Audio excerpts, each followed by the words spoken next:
everyone, Elizabeth here. The Last Laugh delivers stories that leave you speechless. If you're here for it, hit subscribe and let's go. The cream-colored envelope arrived on a Tuesday.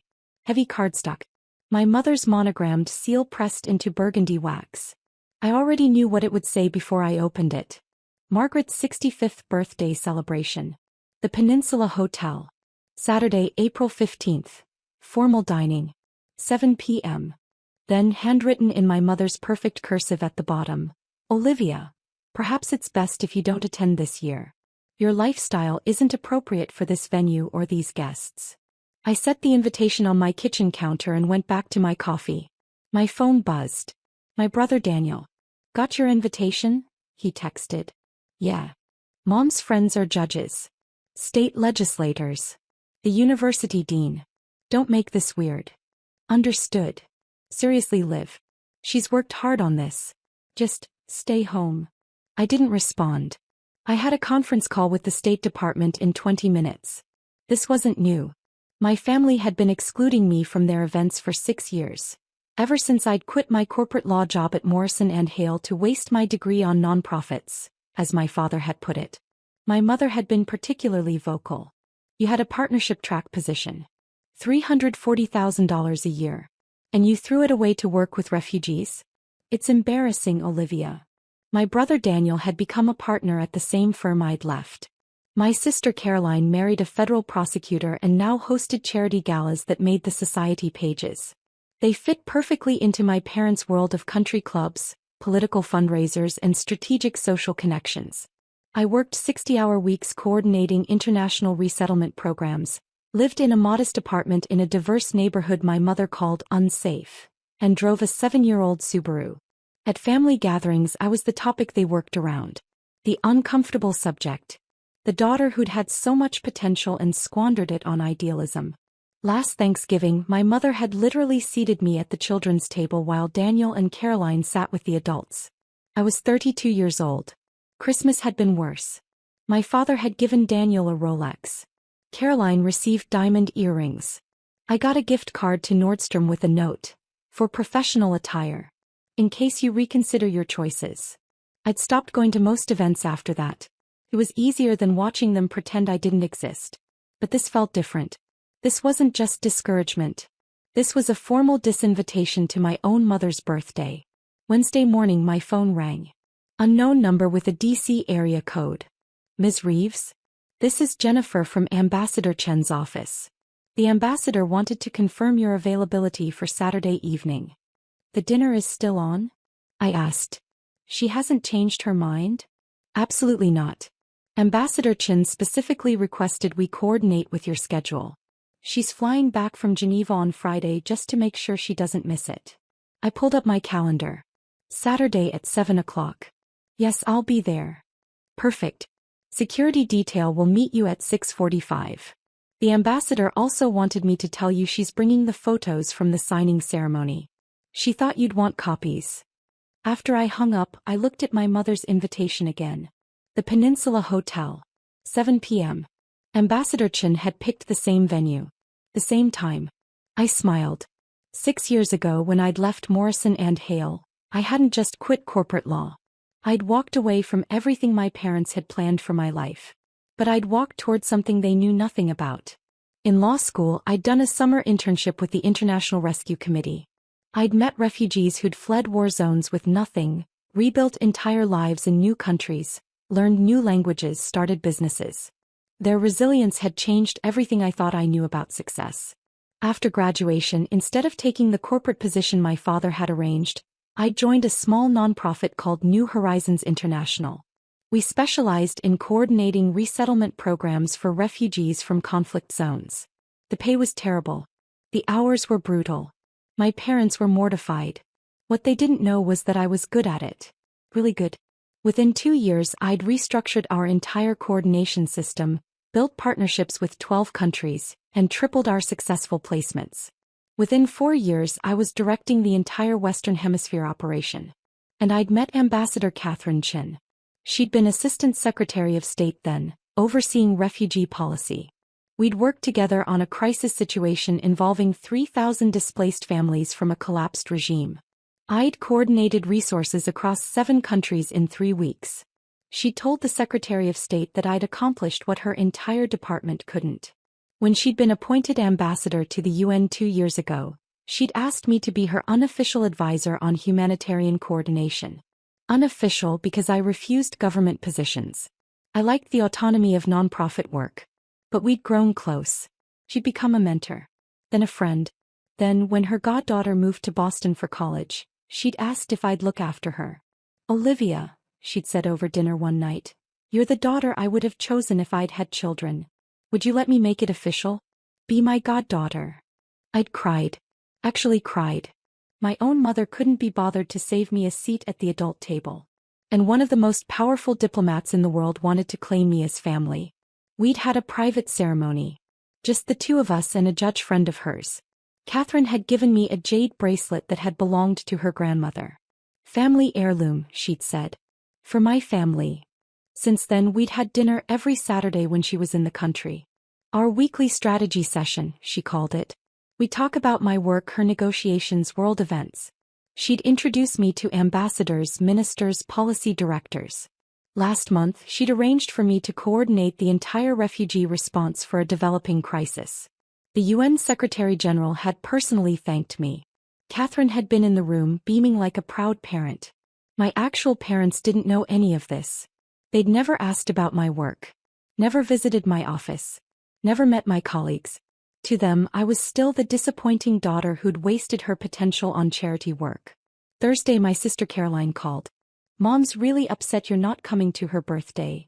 "She uninvited me, Caroline." "She didn't uninvite you. She just suggested it might be better if you sat this one out." That's literally the definition of uninviting someone. Don't be dramatic. She's inviting important people. The venue is extremely upscale. She just doesn't want. Doesn't want what? Caroline sighed. She doesn't want you showing up in some thrift store dress talking about refugee statistics to her friends. Is that so unreasonable? I see. Daniel's bringing his new girlfriend. She's a neurosurgeon. I'm bringing Marcus, obviously. Mom wants to present a certain image. You have to understand. I understand perfectly.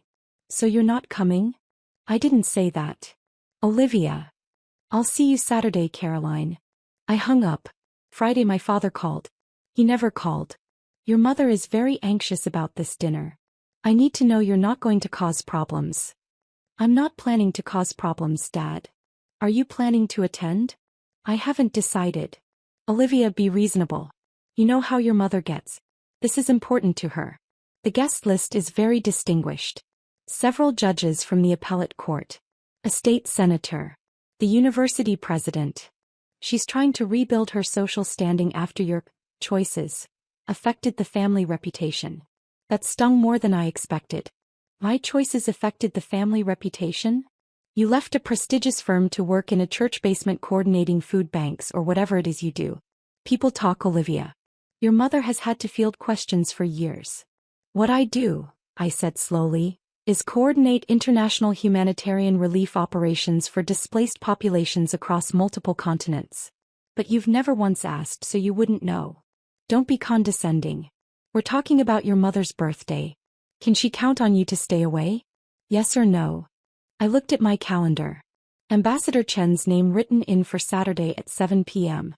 Tell Mom I'll make sure her birthday is memorable. That's not an answer. It's the only one I have.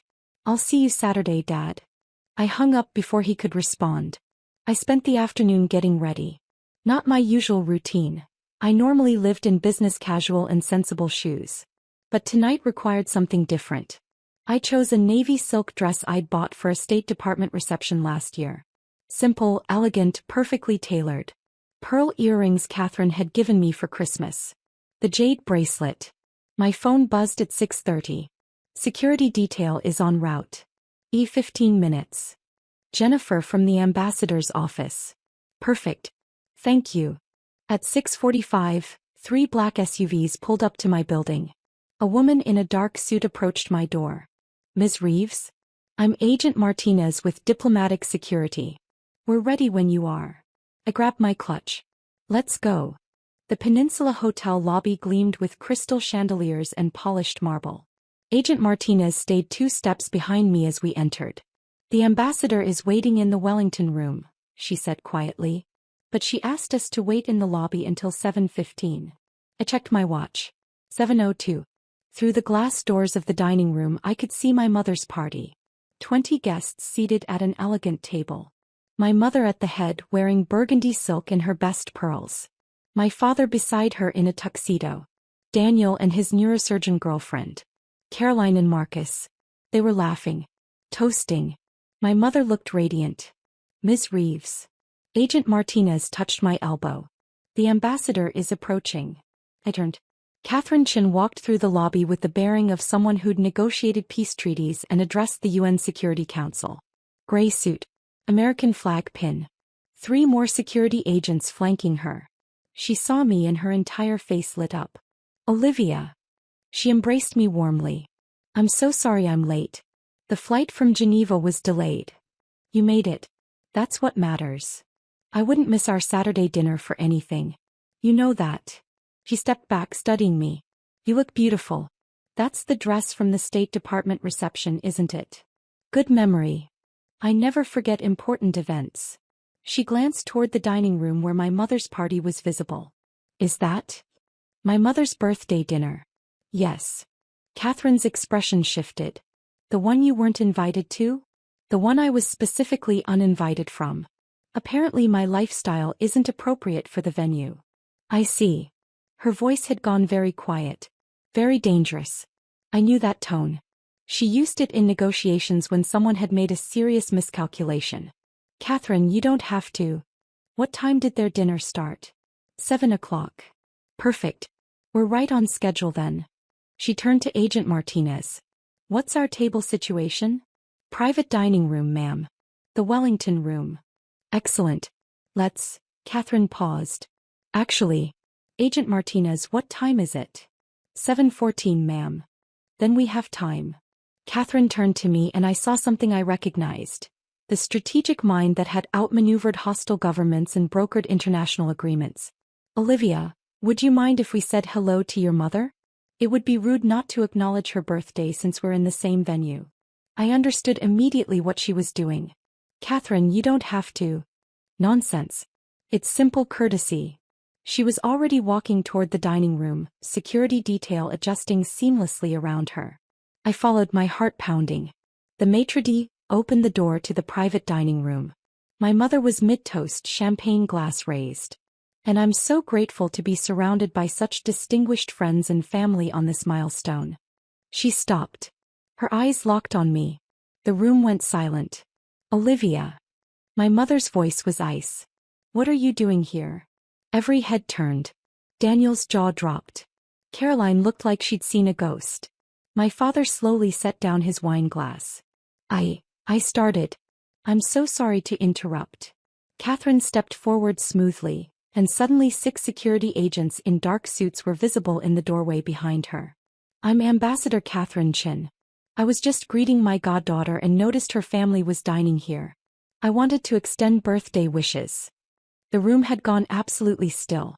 My mother's face cycled through confusion, disbelief, and something that might have been panic. Your goddaughter? Yes. Olivia and I have our standing Saturday dinner. We've been meeting weekly for 2 years now. She's become like a daughter to me. Catherine's smile was diplomatic perfection. I had no idea it was your birthday, Mrs. Reeves. Olivia never mentioned it. She wasn't invited, my father said flatly. Then he seemed to realize what he'd just admitted in front of a U.S. ambassador. Catherine's eyebrows rose fractionally. I'm sorry, I must have misheard. Did you say your daughter wasn't invited to your wife's birthday celebration? The silence was deafening. There was a misunderstanding, my mother said quickly. Of course Olivia was invited. We just thought she might be too busy with her volunteer work. Her humanitarian coordination work, you mean? Catherine's voice remained pleasant, but there was steel underneath. Yes, she does keep a demanding schedule. The UN Secretary-General was just commenting on that last week. After she coordinated the response operation that I specifically requested her to direct. Daniel looked like he might faint. Caroline had gone pale. I apologize for the interruption, Catherine continued. Olivia and I should get to our own table. We have strategic planning to discuss for her upcoming testimony before the Senate Foreign Relations Committee. But I did want to wish you happy birthday, Mrs. Reeves. She turned to leave, then paused. Oh, and Olivia, I brought those photos from the signing ceremony. The ones with you and the Secretary General. I thought you'd want copies. My mother made a small sound that might have been a whimper. Shall we? Catherine offered me her arm. I took it and we walked out, security detail closing around us like a perfectly choreographed dance. Behind us, I heard my mother's voice, shrill and rising. What is she talking about? Senate testimony? The UN Secretary General? Olivia works at a food bank. We were barely in the hallway when my mother came running out, my father and Daniel right behind her. Wait. Olivia, wait. Catherine stopped, turned gracefully. Yes. My mother was breathing hard, her perfect composure shattered. I don't understand. You said goddaughter? You're the U.S. ambassador to the United Nations. Olivia works for a small nonprofit. How do you even know each other? Olivia coordinates the Western Hemisphere operations for New Horizons International, Catherine said calmly. We began working together 4 years ago when she solved a crisis situation my entire department couldn't handle. She coordinated resources across 7 countries in 3 weeks and successfully resettled 3,000 displaced families. My father looked like he'd been struck. 3,000? Since then, she's become one of my most trusted advisors on humanitarian policy. When there's a crisis, Olivia is often the first person I call. Catherine smiled at me. Last month, she directed the entire international response for the Covarian refugee situation. 60,000 people successfully relocated in coordinated operations across 12 countries. The UN Secretary General personally requested her for the position. That's impossible, my mother whispered. She drives a Subaru. Yes, well, Olivia doesn't believe in flashy displays of wealth. Unlike some people. Catherine's tone could have frozen nitrogen. She prefers to live modestly and donate most of her salary to the programs she runs. Salary. Daniel found his voice. What salary? As Director of Western Hemisphere Operations, approximately $180,000 annually. Though that doesn't include her consulting fees for the projects I bring her, or the speaking fees from her conference appearances. Catherine tilted her head. You didn't know any of this? Silence. How could we? My father's voice was barely audible. She never told us. You never asked, I said quietly. It was the first time I'd spoken since entering the room. Everyone stared at me.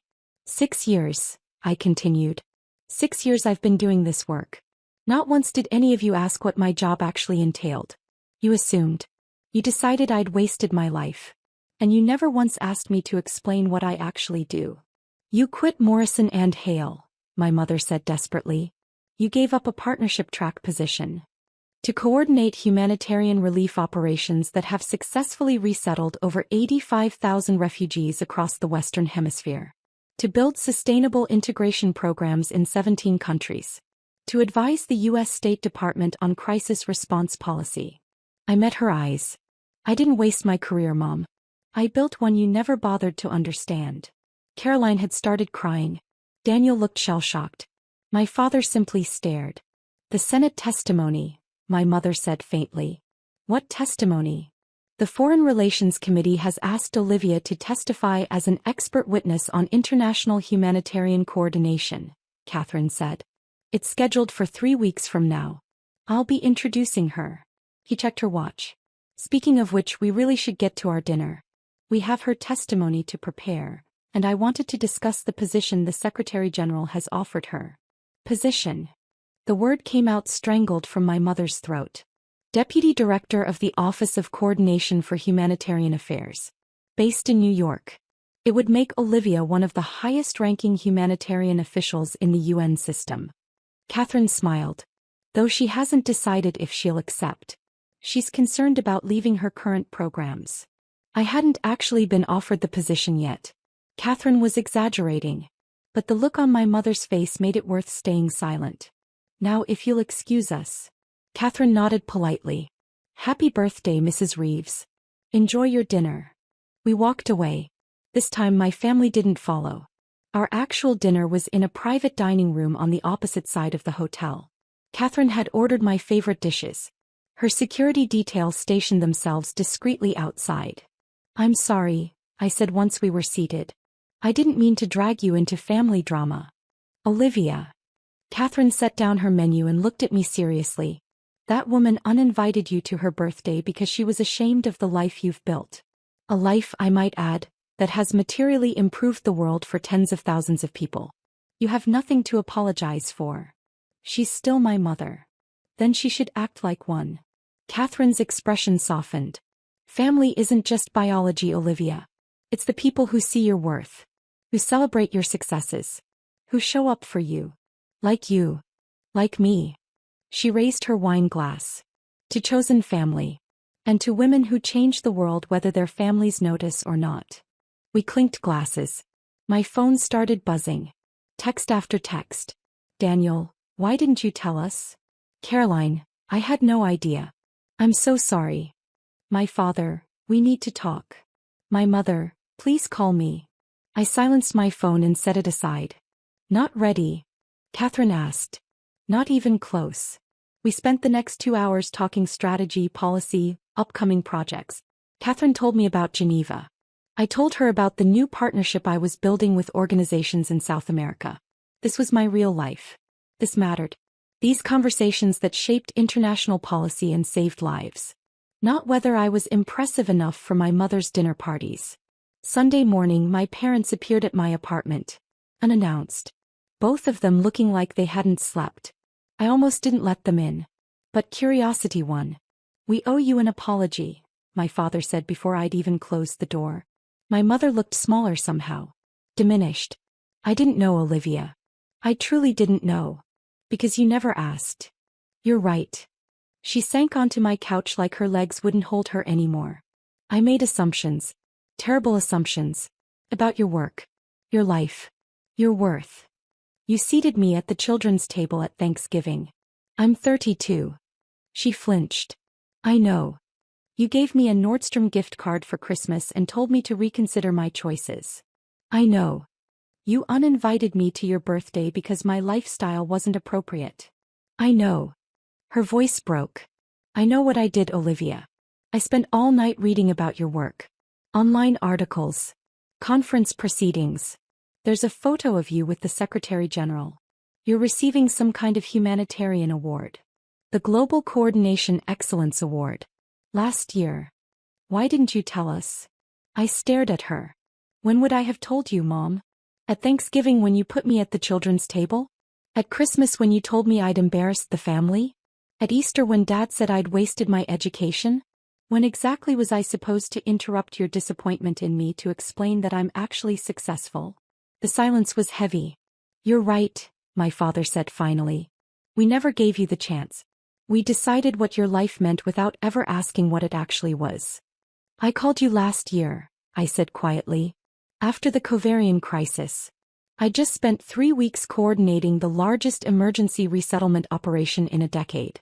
60,000 people. 12 countries. And I wanted to tell someone I was proud of what we'd accomplished." "I remember that call," my mother whispered. "You asked me if I'd reconsidered law school. If I was ready to admit I'd made a mistake." I felt tears building but refused to let them fall. That's when I stopped trying. My mother was crying now. "I'm so sorry. What do you want from me?" I asked. "Do you want me to forgive you? To pretend the last 6 years didn't happen? To come back to family dinners and act like everything's fine?" "We want to know you," my father said. "Our actual daughter. Not the version we invented in our heads. That might take a while. We have time." I looked at them both. My parents who'd raised me, supported me through college and law school, then rejected me the moment I chose my own path. "I need time," I said, "to figure out if I even want to rebuild this." My mother nodded through tears. "Whatever you need. And if we do this, if I give you another chance, it has to be real. You have to actually care about my work. My life. Not just now that you know it's impressive but because it matters to me." "We will," my father promised. "We'll see." They left quietly. I watched them go, feeling exhausted and wrung out. My phone buzzed. "Catherine, how are you holding up?" "I'm not sure yet." "That's fair. Listen, I'm heading back to New York today, but I wanted you to know. The deputy director position is real. Not official yet, but the Secretary General is absolutely considering you. If you want it. Do I want it? That's for you to decide. But Olivia, you've already proven you can build something meaningful from nothing. You don't need your family's validation to know you're successful. You never did. After we hung up, I sat at my kitchen table and looked at the pile of messages from my family. Apologies. Questions. Request to talk. Then I looked at my calendar. Tomorrow I had a coordination meeting for the new South American partnerships. Wednesday was the planning call for my Senate testimony. Thursday I was keynoting a humanitarian conference in Boston. My life was full, meaningful, important. With or without my family's approval. I didn't take the UN position. I stayed with New Horizons, but I accepted Catherine's offer to chair a new joint task force on crisis coordination between NGOs and government agencies. My parents and I rebuilt our relationship slowly. They started asking questions. Real questions about my work. My father attended my Senate testimony. My mother came to the humanitarian conference where I received the Lifetime Achievement Award. Daniel apologized profusely and now introduces me to his colleagues as my sister who coordinates international refugee operations. Caroline volunteers with one of our partner organizations. At Thanksgiving, my mother seated me between the governor and a federal judge. Both wanted to discuss my work. But the biggest change was this. I stopped needing their approval. Catherine was right. Family is the people who see your worth. And I'd built a family that saw mine clearly, even when the people who raised me couldn't. Last Saturday, Catherine and I had our weekly dinner. She brought photos from the task force's first major success. 3,500 families resettled from a collapsed state in under 2 weeks. I'm proud of you, she said like she did every week. And I believed her. Because chosen family shows up. They celebrate your victories. They know your worth. And sometimes that matters more than biology ever could.